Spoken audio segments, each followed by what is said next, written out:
Hello and welcome to the Nexus and welcome back to issue 1. Today we're going to be doing stage 2.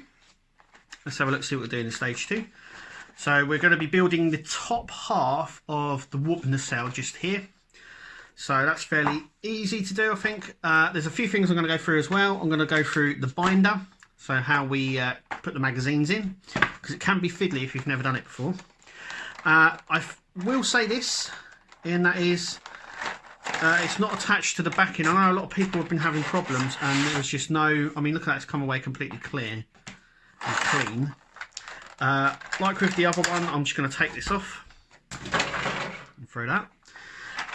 Wow! Now that is die cast, and that is the warp nacelle just there. There's the back of it, and there's obviously the side because the front. Wow.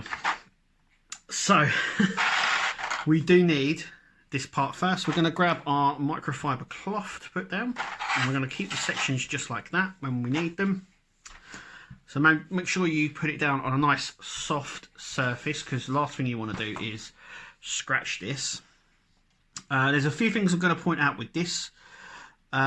Firstly, we're going to be putting on the EM field projector. So the EM field projector is this section just here, and we need this as well. And we're going to put in the light as well on this section. So first is first. So there's a smaller section to this and a larger section. You can see that it goes. There's a slight incursion in it. Now originally, that goes on there like that, and that goes in there like so, and that just literally sits in there, or around the other way I should say.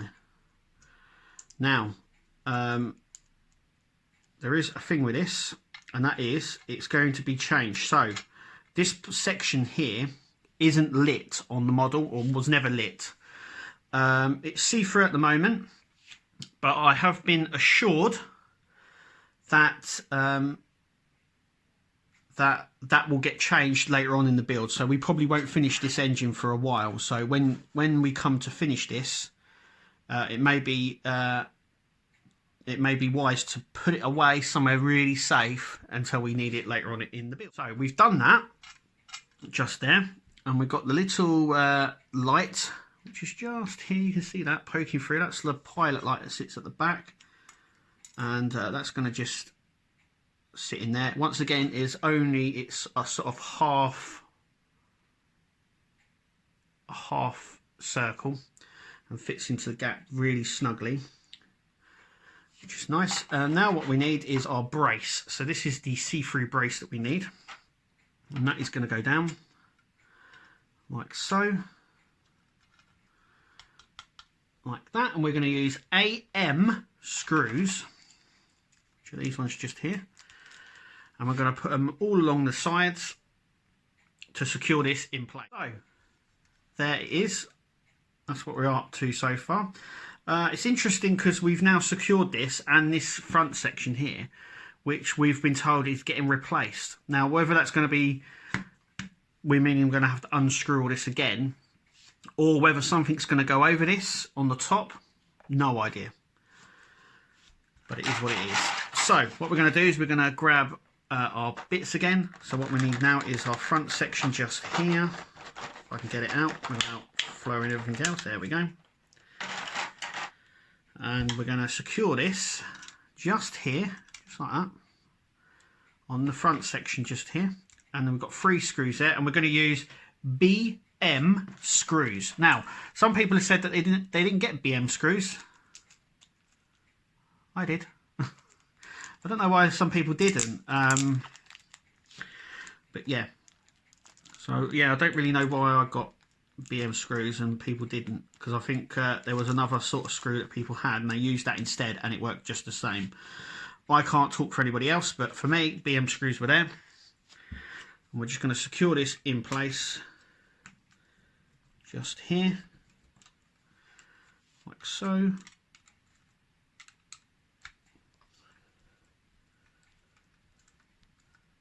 once again until we feel a little bit of tension, and then stop. We don't want to thread the screw or break them off.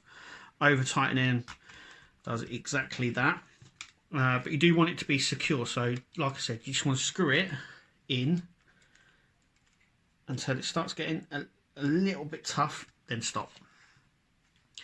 And this is the last one going in, like so.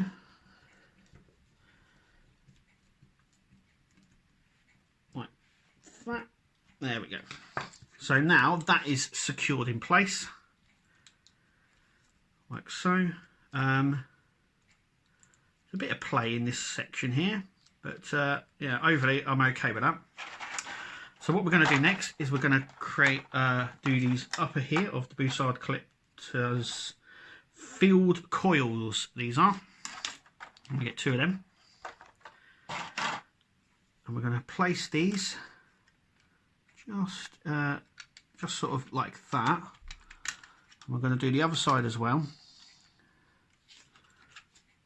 and we're going to use AP screws to secure this in place. That's what we're going to do. So there we go, all secured in all the way down both sides. That's what it sort of looks like. We've now got to do the back section, so that's this section just here. Once again, we're using AP screws on the sides, so we're just going to put that down there like that. Get an AP screw. We're just going to fit that down there. I'm going to secure that section down once again until there's a little bit of tension.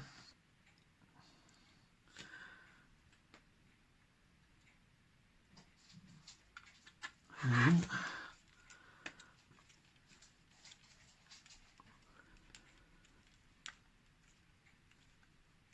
there we go. And that is it. So we do get the Bussard Collector, which is this front section. That will obviously sit somewhere along the front like that. I mean, that is impressive. One thing I will say, it was brought up to me a few times. These are very blue. Obviously, there's something else going to be going in here, not just the bottom, the lighting system as well. But I think once it's turned off, if I... it's not too blue, if you know what I mean. You can see it there, it's quite black. You can see the light, and then when I do that, the light's not there. So I think at the moment it looks very bluey because it's not lit. But on camera it looks a lot darker than it actually is in person. But yeah, that is the Bussard Collector there. That just sits in there. There's nothing to hold that in place. But it doesn't tell us to install any of this. Let's just go have a little fun with this. So it looks like the center here, we've got like a guide pin there and there. So it looks like, and a sort of a raised sort of dimpled section just here. So it looks like we're going to have probably sort of a strip light all the way down here, and then a single light at the bottom and at the back before it's enclosed. But yeah, we've got the little pilot light at the back, which will also have a separate light as well, and that will be a blinking light that blinks, I do believe. I can't say what comes in the next issues because the magazine doesn't tell you. I've brought it up before. So what I'm actually going to do in this bit is I'm going to show you how to place the magazine in to the binder. So we have the binder and we have the magazine. So first thing we've got to do is open this. We've got to just snap these off, so backwards and forwards motion, just to break them like so. Now you do get spares of these, so you will get more than what you need. So first things first, we find the center section of our magazine, which is here where the paper clips are, and we're just going to tear off 2 of these.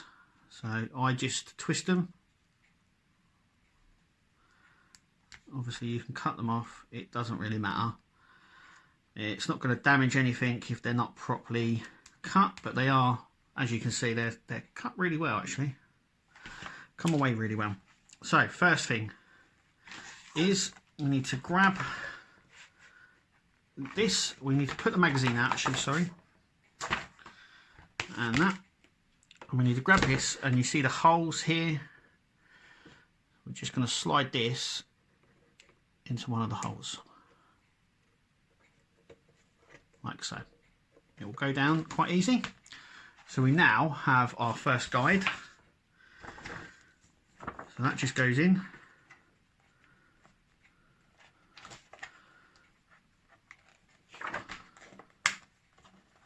We need to just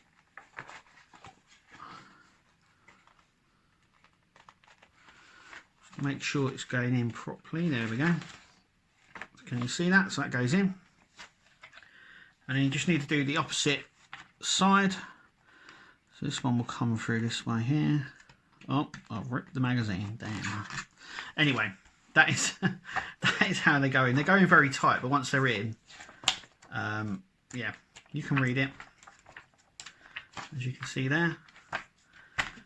You can put it at the back. I've actually put it at the front. And then that closes up like so. So you keep these safe. Well, you can already put them in the binder. That is up to you. But I keep them safe until the magazines are used. So I'll be keeping all this safe. It's also worth keeping the bridge module safe and the engine safe as well. Because we probably won't need either of them two for quite some time. So my best solution is to get a little box to store them in, and try and store them wrapped up like this. That will protect them. The tubs you can buy for about £2 or £3 from your local like hobby shops, place like B&M and stuff like that. And these microfibers things I think I bought from Wilkinson's, and you get a pack of 3 for like £2. But they really are lifesavers. Especially because if you don't want stuff being scratched or banged them out. But anyway, that is it from us here at the Nexus. Thank you for watching, and we'll see you at the next video.